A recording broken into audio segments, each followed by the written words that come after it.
This is Father Chris Micale speaking to you from St. Thomas Parish in Underhill Center, wishing you a very holy and healthy Holy Week. You know, I remember when I was in school being so distracted or having a really difficult time focusing on my schoolwork, especially during the late winter and the early spring. You know, whether it was the warming days or the fatigue of the long school year, I really had to muster all the strength I had to focus and get the job done. We are very much distracted this Lent, something far more frightening and powerful than the budding of the trees and the promise of spring. The COVID virus, unfortunately, takes much of our attention. This is simply because when it's a matter of survival and physical well-being, we take notice. We are all ears and all eyes. But as Christians, we must never forget that while we must be good stewards of our physical and psychological health, it is our spiritual condition, the state of our soul, that counts. Today we celebrate the joyous entrance of Jesus into the city of Jerusalem. There was no social distancing in this gathering. The crowds engulfed Christ as he entered the city of David on the colt or a young donkey, a symbol of humility that he illustrated here on earth.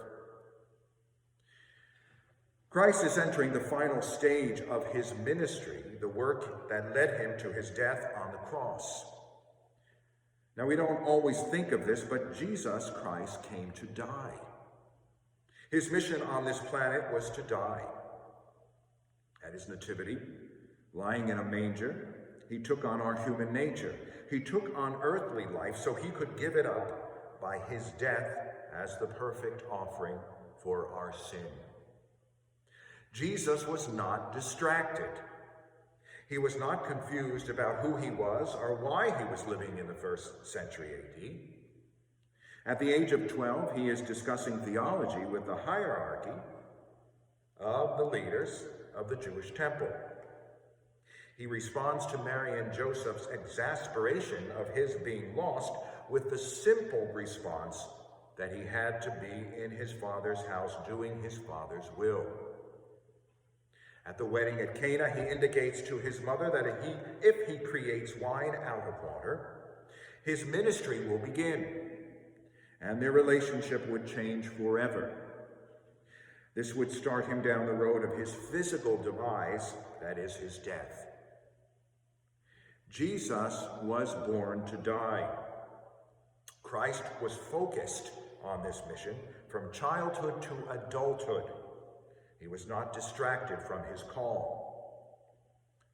And today, over 2,000 years later, Christ is calling us to die, not, God forbid, from the current scourge of COVID-19, but to the self. The selfish, self-focused attitude that works against the focus of service and love toward others. Despite all that confront us today, the physical danger is the least of our troubles. It is the damage and disease of the soul that is far more severe and long-lasting. Christ, who has ever existed, was born in the flesh and came to us to die. We who die, for this is the reality of all humans, will be born to a new life for eternity. The joyous entrance in Jerusalem is a moment of celebratory respite from the difficulties and hatred that Jesus experienced throughout his mission, preaching the gospel, and the soon coming suffering and passion he will experience. It points to his glorious resurrection. It is a reminder to us that this life, with all its trials and difficulties, is our moment of suffering before an eternity of joy and glory with the Blessed Trinity, if we are focused on doing God's will now. Means giving, not taking, serving, not getting, putting others first. And Jesus calls us to be focused on the work of God that is overcoming everything that keeps us from a relationship with him. There is a lot that can easily get in the way.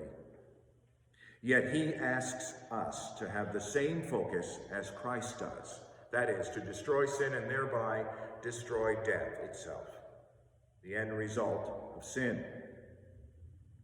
So despite all the bad news that distracts us with the pandemic, there are many today who are sacrificing their health and well-being in the service of others.